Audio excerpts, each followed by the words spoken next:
సిద్దిపేట పట్టణంలోని రావు స్కూల్ ఎదుట ఏబీవీపీ నాయకులు బైఠాయించి ధర్నా నిర్వహించారు. రావు స్కూల్ యాజమాన్యం విద్యార్థుల సమస్యలు వినడానికి ముందుకు రాకపోవడంతో ఆగ్రహించిన ఏబీవీపీ నాయకులు ఫర్నిచర్ ధ్వంసం చేశారు. పాఠశాలలో ఫైర్ సేఫ్టీ, ప్లే గ్రౌండ్, కనీస సౌకర్యాలు లేనందున జిల్లా విద్యాశాఖ అధికారులు చర్యలు తీసుకోవాలని వారు డిమాండ్ చేశారు. లేని పక్షంలో ఏబీవీపీ ఆధ్వర్యంలో ఉద్యమిస్తామన్నారు.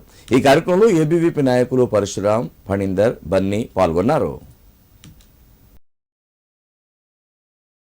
స్థానిక రావు స్కూల్లో నిత్యావసరాలు కరువైనాయి.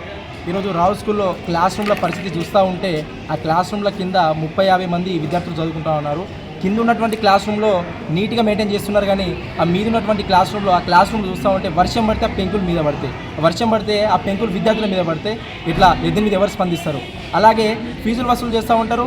ఇంటికి వెళ్ళి మా యొక్క స్కూల్లో అడ్మిషన్ తీసుకోమంటారు, అన్ని తీసుకుంటారు, కానీ ఇక్కడ కనీసం ఫెసిలిటీస్ వీళ్ళు మెయింటైన్ చేయకపోవడం చాలా గమనార్హం. ఇక్కడ ఒక మేడంతో వచ్చి మాట్లాడితే మేడం ఇలా ఉంది పరిస్థితి అంటే ఆ మేడం కనీసం పట్టించుకోవడం లేదు. ఒక విద్యార్థి సంఘ నాయకులు వచ్చి అడిగితే ఆ విద్యార్థి సంఘ నాయకులు పట్టించుకోవడం లేదు. ఈ యొక్క సమస్యలపైన డిఓకి, ఎంఈఓకి లెటర్లు ఇచ్చినా కూడా ఆ డిఓ, ఎంఈఓ కూడా పట్టించుకోని పరిస్థితి మనం చూస్తూ ఉన్నాం. వెంటనే ఈ యొక్క రావు స్కూల్ ఏదైతే ఉందో ఈ స్కూల్లో చెకింగ్ చేసి ఆ క్లాస్ రూమ్ ఎలా ఉన్నాయి, ఆ వాష్రూమ్స్ ఎలా ఉన్నాయి చెకింగ్ చేసి ఈ యొక్క స్కూల్ వెంటనే బ్యాన్ చేయాలని చెప్పేసి మేము ప్రభుత్వానికి డిమాండ్ చేస్తూ ఉన్నాం. డిఓ, ఎంఈఓ గారికి కూడా డిమాండ్ చేస్తూ ఉన్నాం. రావుస్ ఇన్స్టిట్యూషన్స్ అదే రావుస్ బ్రాంచ్ అనే రావుస్ బ్రాంచ్లో సీతారామయ్య థియేటర్ పక్కన రావుస్ బ్రాంచ్లో ఈరోజు కనీసం ఫెసిలిటీస్ లేకుండా, ఒక స్కూల్ని ఫైర్ సేఫ్టీ లేకుండా, గ్రౌండ్ లేకుండా విద్యార్థులను ఒక పెంకులు పడేటువంటి క్లాస్ రూమ్లో ఉంచి విద్యాబోధన చేస్తున్న దుస్థితి ఈరోజు మనకు రావు స్కూల్లో కనిపిస్తూ ఉన్నది.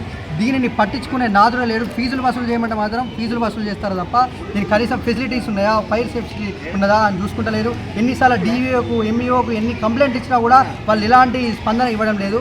అందువల్ల మేము ఈరోజు వచ్చి ఇక్కడ రావు స్కూల్ పరిశీలించాం. మీరు కూడా ఒకసారి వెళ్ళి చూసి పైన ఎలాంటి క్లాస్ రూమ్స్ ఉన్నాయో, ఎలా ఉన్నాయో చూసి